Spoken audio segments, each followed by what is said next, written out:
You're watching Jack's Blade's month of Halloween. Let's get some shit out of some psychopaths. Groovy. Jason Voorhees, the juggernaut of horror, the powerhouse goalie. With Deadpool-esque regeneration and Luke Cage strength, you better stay off his territory. Now, the Friday the 13th franchise has been my personal favorite horror franchise just because of this character right here. I've loved Jason since I was 4 years old, read all the comics, watched all the movies, played all the video games. I am so hyped for the new video game that's coming out. Like, it's just, I am so Jason. I actually collect the masks of Jason too, just because I think they're so badass. So a lot of you who've been following me for a while know that Jason Voorhees is one of my just favorite characters in all of fiction, like along the lines of, you know, Goku, and then like I actually like respect and look up to him like in the line of Bruce Lee in a very fucked up way, but I can explain. First off, I love the fact that he's just like this force of nature. Like, he has freaking Deadpool-esque regeneration if you read the comics, and then like from Jason X, I tell you that. He has freaking superhuman strength, the fact that he can lift a redwood tree, throw it half a mile, and crush a couple. He can freaking knock someone's head through their ass. It's just insane. Like, his power is just immense. But one of the reasons I've always had just like this connection to Jason is just my empathy and my sympathy for the character. And for those who don't understand, let me tell you something about Jason. Jason was this poor boy born with a hydrocephalic head and was mentally handicapped, but he never did any freaking serial killer shit. He was just a poor kid who was messed up in the face, and the only one to ever show him any loving kindness was his mother. But he didn't do any freaking Michael Myers shit where he was killing kids in the neighborhood and killing animals, or Freddy Krueger shit where he was killing class hamsters and shit like that. Everyone else called him a freak, but the only one to ever show him any love, any sort of compassion in his life was his mother. And his bum-ass father, Elias Voorhees, and like, you know for a fact he's alive in the movies, because in the movies they were saying he was the one who kept Jason from being burned alive when they had him dead. But he left the family, and so she has to support this child by herself. And so she's like, okay, well, I have to go, you know, get a job. So I go to Camp Crystal Lake. Camp Crystal Lake has this job for a lunch lady. I can take this job. I'll have to bring Jason along with me. Hopefully he can, you know, make some friends. Because of Jason's, you know, appearance, he was a very shy boy, just doing nothing to nobody. But these kids, because kids are assholes, decided to fuck with him and start calling him Freak Show, Freak Show, Freak Show.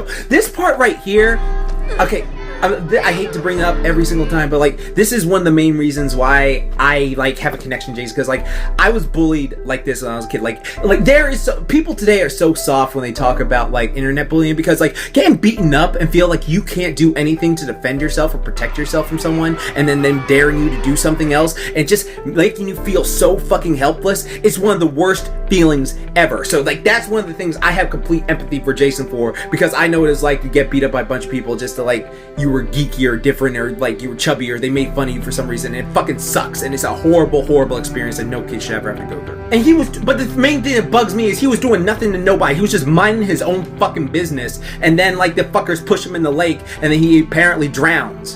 And so his mother finds out that he's dead, and then she's like devastated, like any mother would be losing a child. And so she mentally snaps, because that's the only person she ever loved. But Jason didn't die. He floated up on shore and made his way back to the camp. Though, to be honest, there's lots of issues with like the time, because like he was a little kid at the end of Friday the 13th, and then a grown man at the beginning of Friday the 13th Part 2, and those weren't that far apart, but you know, I digress. After that, it pretty much takes the place of Friday the 13th Part 1. The mother snapped, and she's going out killing all these camp counselors because she thinks they're the reason for some. Again, I'm not condoning that, but like, I can understand like a mother, I can't even fathom the pain that a mother would have losing her child, that the only one that she's ever had love for in her true life. And then she's killed by this camp counselor protecting herself in self-defense, and Jason sees the whole thing. And now, the only one who was ever kind, ever loving, and ever protective of Jason is now just a decapitated head. So Jason is heartbroken and mentally fucking snaps.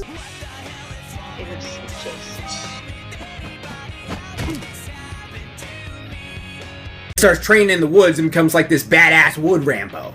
And after he hunts that bitch down, he goes home to mind his own goddamn business. And these fucking counselors and people he associates with letting him drown and letting his mother die are there. So he kills them in a rage. And then people still go to his damn home when they know there's a fucking psychopath up there. How would you feel if you were at home minding your own goddamn business and a bunch of teenagers come in, start banging each other all over your house, having fucking sex, like smoking weed and just like causing a ruckus and shit? You'd be fucking pissed off. And now, excluding Friday the 13th Part 8, because I have a whole theory on that for maybe for another day, he just sits in the woods minding his own business. He doesn't like go out and actively hunt people to kill. He doesn't say, you know what, I need to wake up and kill someone today. No, it's pretty much, don't go in his fucking territory, you're fucking safe. Go into his fucking territory, it's your ass, okay? You could, like, he doesn't go out, like, saying, you know what, I'm gonna go hunting today. No, he'll be fine just fighting bears and eating fish and shit like that, like a woodland creature. Just, like, he's practically territorial. That's what Jason is. He's fucking territorial. You come on his turf, you're fucked. Then, like, people try to kill him and swat him and, like,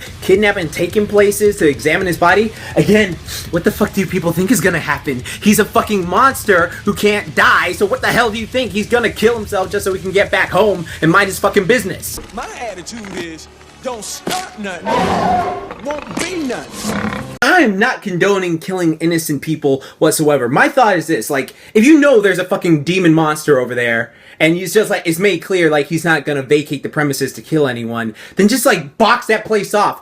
Go in there. What the fuck is wrong with you? Jason, you're my boy, alright? I don't want to hurt you, alright? Look, I get you, man. Like, you do your thing, I'll do my thing, man. You stay in your turf, I'll stay in my turf. So, would you try to, like, give Jason Voorhees a hug if you had the chance? Fuck no, he tried to stab me.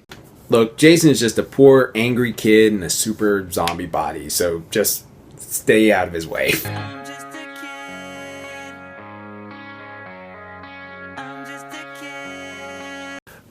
Jordan, what about when Jason was tricked by Freddy Krueger to go to Elm Street? Like, he killed a bunch of innocent people there that had nothing to do with Crystal Lake, so how do we prevent that?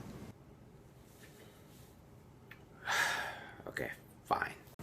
Since you can't, there's no way to fight Jason head on. Like, if you try to fight him head on, you'll die. Alright, that's just key thing. Like, you don't have the strength, you don't have the physical capabilities to take on Jason.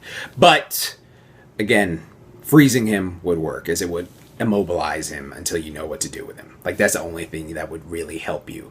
Or, Jason's shown to be weak in the waters of Camp Crystal Lake, so if you're able to lock him under there, he'll become immobilized and he won't be able to move. Like, if you do that in any other ocean water, he'll, like, rip the chains off, but there he'll, you know, be immobilized. Well, tomorrow, Halloween is finally here, and this month should be over.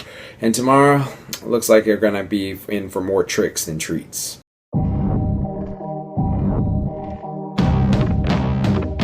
Also, I just wanted to say thank you to all my patrons this month. Like, all your help really helps me out so much. I can't even thank you, like, properly, but thanks so much.